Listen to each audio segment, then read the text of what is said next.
அனைவருக்கும் அன்பு வணக்கம் நண்பர்களே.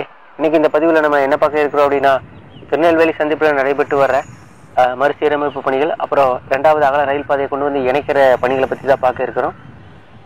நண்பர்களே, இந்த பகுதி வந்து பார்த்தீங்கன்னா 2 பக்கமும் டபுள் ட்ராக், அதாவது திருநெல்வேலியிலிருந்து நாகர்கோவில் சைடு போகிறதுக்கும் திருநெல்வேலியிலிருந்து பாஞ்சிமணியாச்சி மதுரை போகிற இந்த வழித்தடம் வந்து முழுமையாக 2 லைன் ஆயிடுச்சு. இருந்தாலும் பார்த்தீங்க அப்படின்னா திருநெல்வேலி சந்திப்புக்கு உள்ளே வரும்போது அது சிங்கிள் லைனுக்கு மாறி தான் உள்ளே வர்ற மாதிரி இருந்தது. நேரடியாக கொண்டு வந்து டபுள் ட்ராக்கை இணைக்கலை. அந்த பணிகள் வந்து நடைபெற்று வந்தது. அது பார்த்தீங்கன்னா அதுக்கு முன்னாடி திருநெல்வேலி சந்திப்பில் நிறைய பணிகள் வந்து நடைபெற இருந்தது. அந்த பணிகள்லாம் ஒன்று ஒன்றா வந்து இப்போ முடிச்சுட்டு இருக்காங்க. இப்போ நம்மளுடைய இடது பக்கத்தில் பார்த்துட்டு இருக்கோம் இல்லையா, ஒரு ட்ராக்ல லேயிங் அமைக்கிறதுக்காக லேண்ட் லெவலிங் பண்ணியிருக்காங்க இல்லையா. இந்த பாதை வந்து தென்காசிக்கு போகிற வண்டிகளுக்கு தனியாக ஒரு பாதையை உருவாக்கிட்டு, அதுக்கப்புறம் இந்த 2 லைனில் அப் அண்ட் டவுன் லைன் அப்படின்னு சொல்லி இந்த டபுள் ட்ராக்கு எந்த இடையூறு இல்லாமல் வண்டிகள் வரவும் போகவும் உருவாக்கிட்டு இருக்காங்க. இதே மாதிரி தான் இதோடைய ஆப்போசிட் சைடும் மதுரை வாஞ்சிமணியாச்சி சைடுலேருந்து வர வண்டிகளும் நேரடியாக ஜங்ஷனுக்குள்ளே டபுள் ட்ராக்காக வர்ற மாதிரி உருவாக்கிட்டு இருக்காங்க. இதுக்கு இன்னொரு காரணம் பார்த்தீங்க அப்படின்னா, கூடுதலாக ஒரு பிளாட்ஃபார்ம் தேவைப்படுது. அந்த பிளாட்ஃபார்ம் அமைக்கும் போது அங்கே இருக்க கூட்ஸ் டெர்மினலை ரிமூவ் பண்ண வேண்டியது இருந்தது. அது மட்டும் இல்லாமல் இங்கே வந்து ஆயில் டெர்மினல் இருக்குது, அதுக்கு தனியாக ஒரு பாதை அமைக்கணும். ஸோ இந்த மாதிரியான பணிகள்லாம் நிறையா இருந்ததுனால ஒன்று ஒன்றா இந்த பணிகளை வந்து செய்து வந்துக்கிட்டு இருக்காங்க.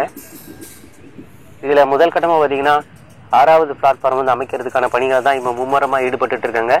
இந்த பிளாட்ஃபார்ம் வேலைகள் முடிஞ்ச பிறகு தான் இந்த ட்ராக்ல இங்கே கொண்டு போய் அங்கே இணைக்க முடியும். இப்போ இந்த தென்காசியோட தனிப்பாதை வந்து ரொம்ப தயாராக இருக்குது. ஆனால் இந்த ஃபுட் ஓவர் பிரிட்ஜ் நம்மளோட இடது பக்கம் வருது பார்த்தீங்களா, இந்த ஃபுட் ஓவர் பிரிட்ஜோடைய அந்த பில்லர் வந்து ரொம்ப நெருக்கமாக இருக்குது. இதை ரிமூவ் பண்ணுறதுக்கு மாநகராட்சி கிட்ட அப்ளை பண்ணியிருக்காங்க போல இருக்குது. ஆனால் இன்னும் அது என்ன நிலைமையில் இருக்குன்னு தெரியல. இப்போ இந்த லோக்கோமோட்டிவ் நின்றுட்டு இருக்கு பார்த்தீங்களா, இந்த ட்ராக் தான் அது தென்காசிக்கு போகிற தனிப்பாதையாக உருவாகி கண்டினியூவாக கொண்டு போய் அங்கே எஸ்எஸ்பி பக்கத்தில் பார்த்தோம் இல்லையா, ஒரு டெட் எண்ட், அங்கே போய் கனெக்ட் பண்ணணும்.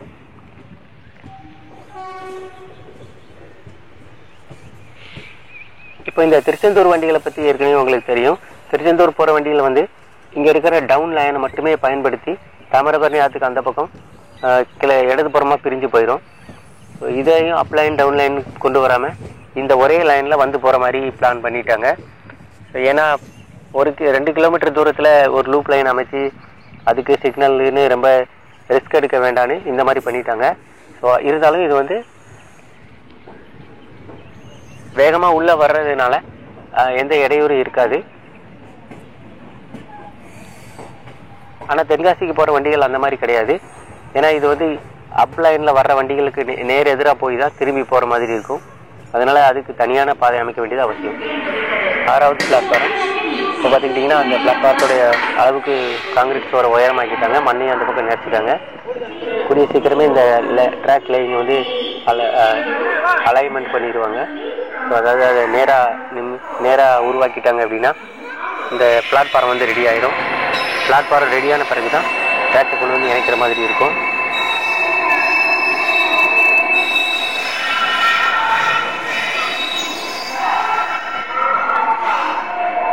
இப்போ பார்த்தீங்க அப்படின்னா நம்ம எடுத்துட்டு இருக்கும்போதே தென்காசி, செங்கோட்டை, திருநெல்வேலி வந்துருச்சு. பணிகள் வந்து ஓவராலாக இந்த பிளாட்ஃபாரத்தோட முக்கியத்துவம் அதிகமாக கொடுத்துருக்காங்க. அதனால் அந்த பணிகள் நல்ல சிறப்பாகவே வேகமாக நடந்து வருது.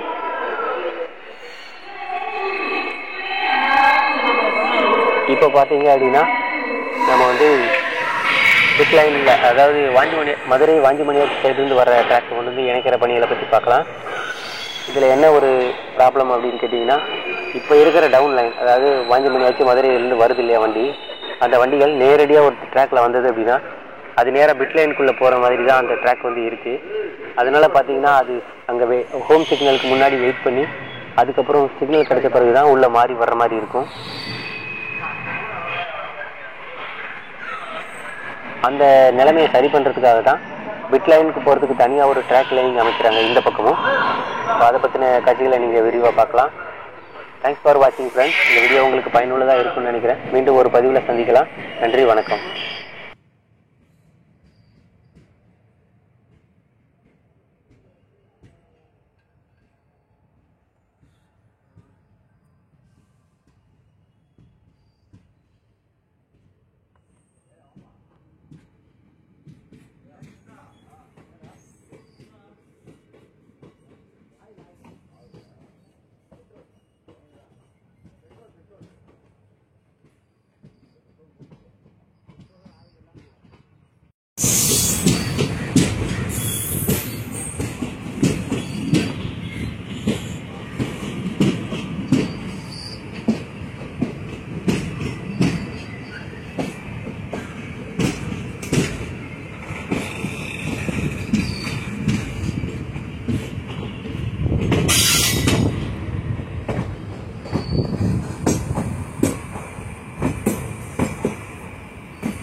10 watt